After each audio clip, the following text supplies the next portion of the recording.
Bismillahirrahmanirrahim. Pemirsa tercinta yang dirahmati Allah, Tuhan yang Maha Kuasa, Tuhan yang Maha Esa.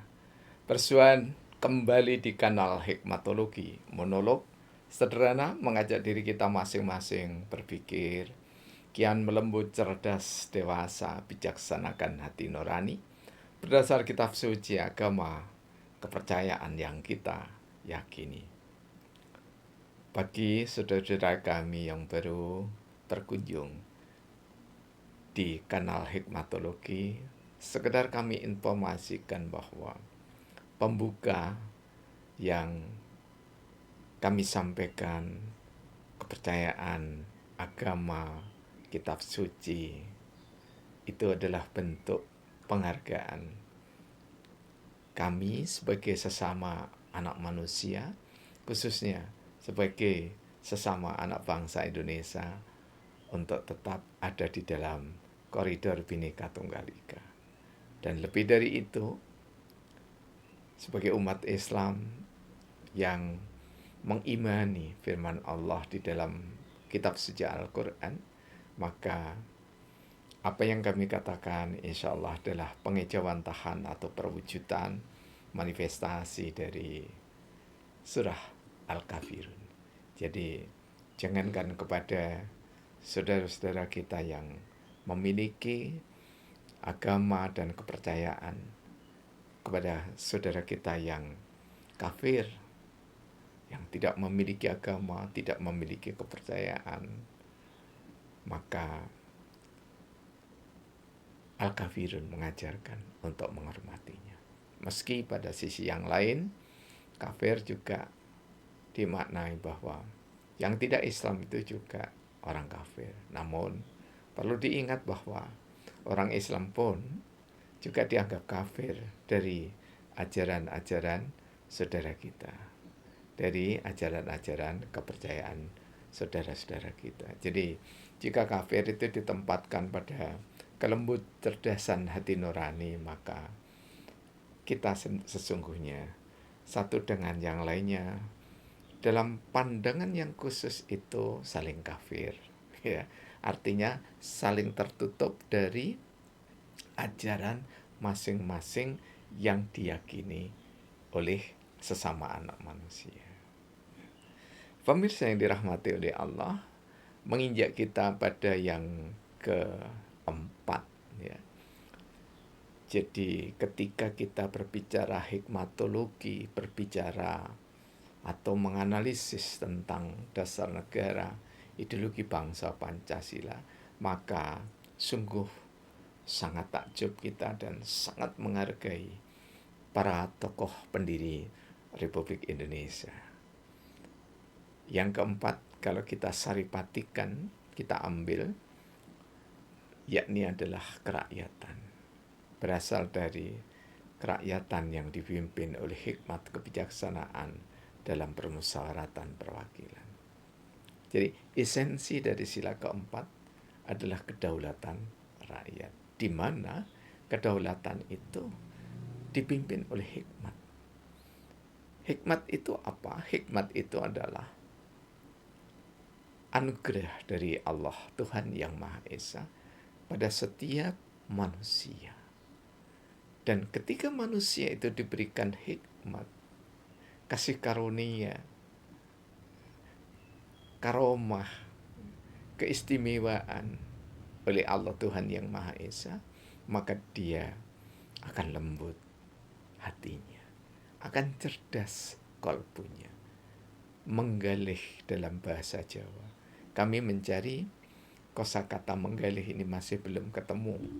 Semoga di antara saudara-saudara kita ada yang menyampaikannya di komentar kanal Hikmatologi.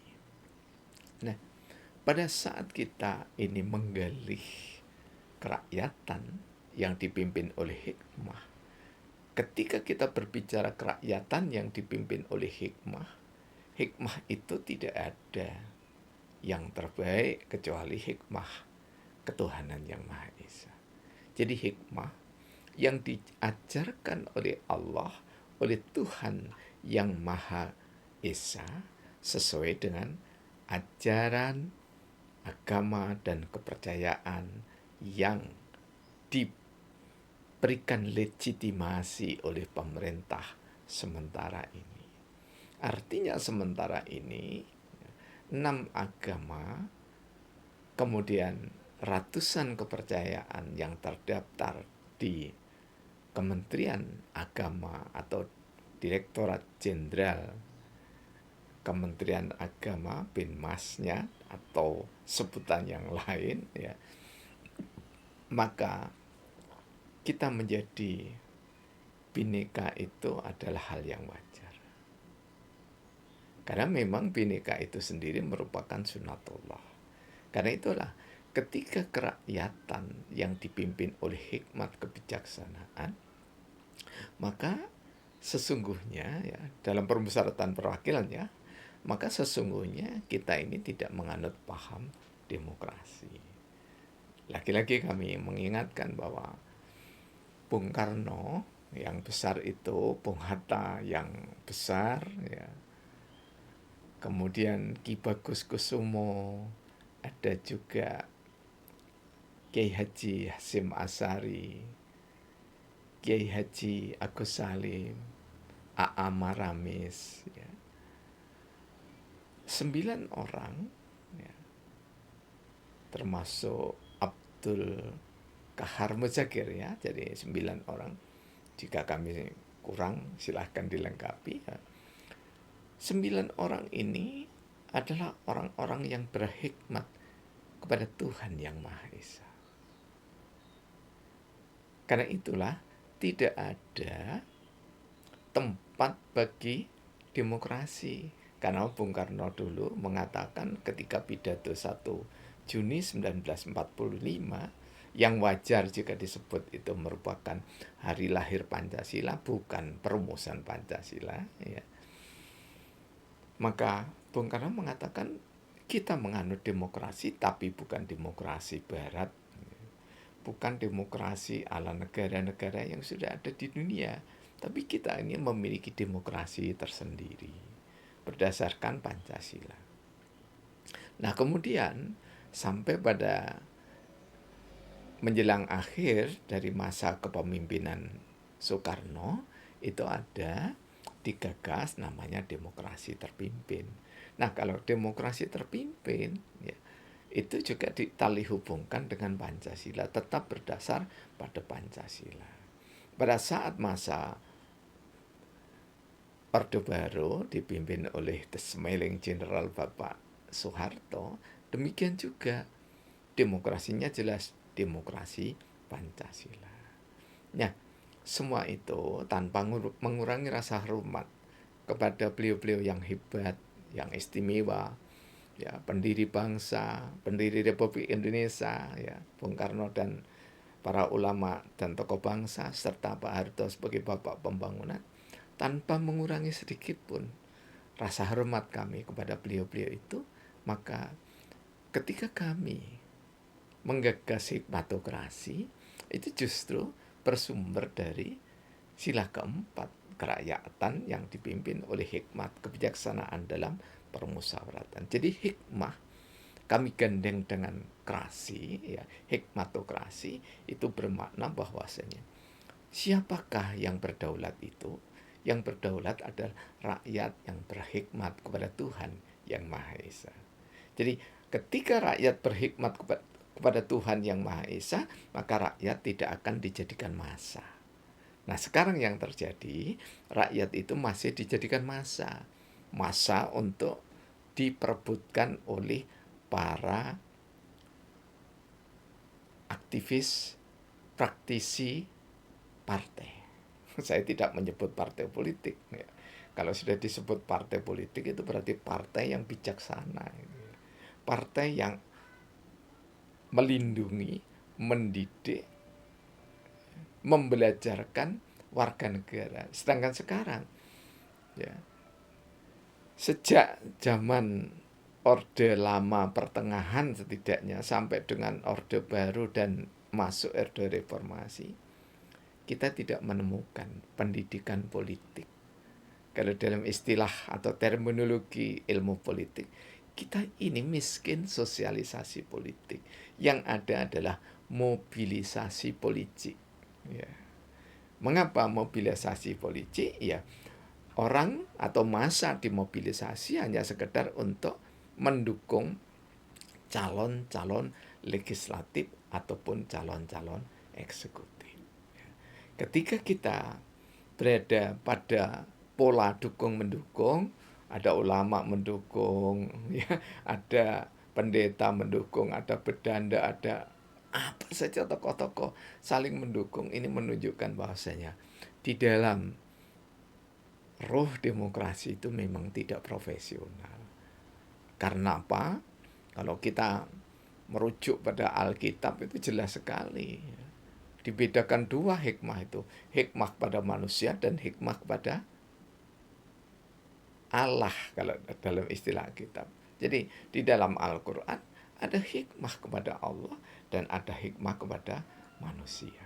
Hikmah kepada manusia ya contohnya ya saudara-saudara kita karena ketidakmampuannya ya dalam proses berpikir ya yang pragmatisme saja, maka mampu atau mau digiring untuk memilih orang tertentu atau partai tertentu ya, kemudian sembari diberikan sejumlah janji-janji. Nah, nanti ketika kita berbicara berdasarkan hikmatokrasi ya, yang kami turunkan dari hikmatologi dasar negara ini, maka rakyat Indonesia ke depan ya tidak harus sekarang ya, tapi wallahu alam, hanya Allah Tuhan yang Maha Esa yang bisa membolak-balikkan hati ya. Apa di masa Pak Prabowo ya atau yang lainnya, kita jujur saja tidak memberikan target ya. Target kita itu apa? Sebagai ilmuwan kami, target kami ya sederhana, menyusun konstruksi teori didasarkan pada praktek-praktek ketatanegaraan dari raja dan sultan yang bijaksana yang ada di Indonesia. Lebih dari itu, ya, itu data dokumentasi. Lebih dari itu, kita merajut data dari riset kami. Bukan kebetulan, kami menyambut juga Kongres ke-12 Pancasila di Universitas Gadjah Mada. Kemudian kami sekarang sedang penelitian sembari menulis tentang moral berbangsa bernegara dari demokrasi menuju hikmatokrasi. Tentu saja harapannya Anda semua, panjenengan semuanya setidaknya memberikan dukungan, sambung zikir dan doa agar karya kami dan karya saudara-saudara kami yang mengikuti Call of Papers di Universitas Gadjah Mada itu bisa untuk menyemarakkan, menghangatkan, mengaktualisasi, menginovasi, ya, mengcreate ya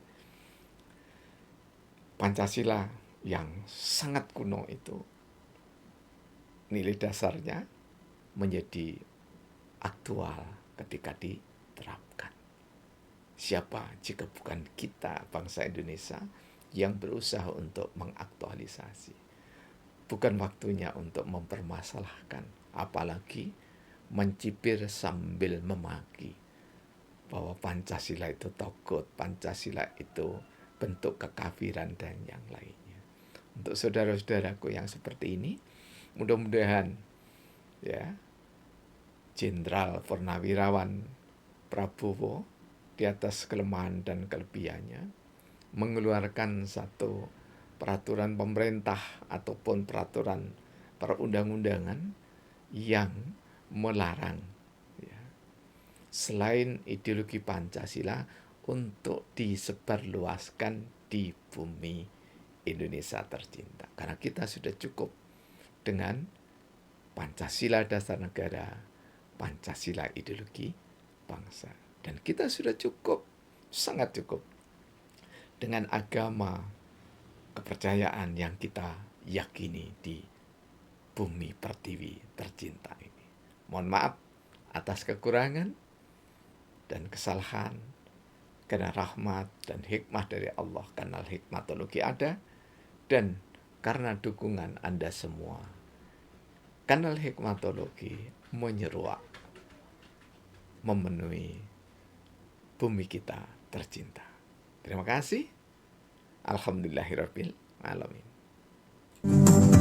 Praktek biologi dan bersyariah, agama ada, kesamaan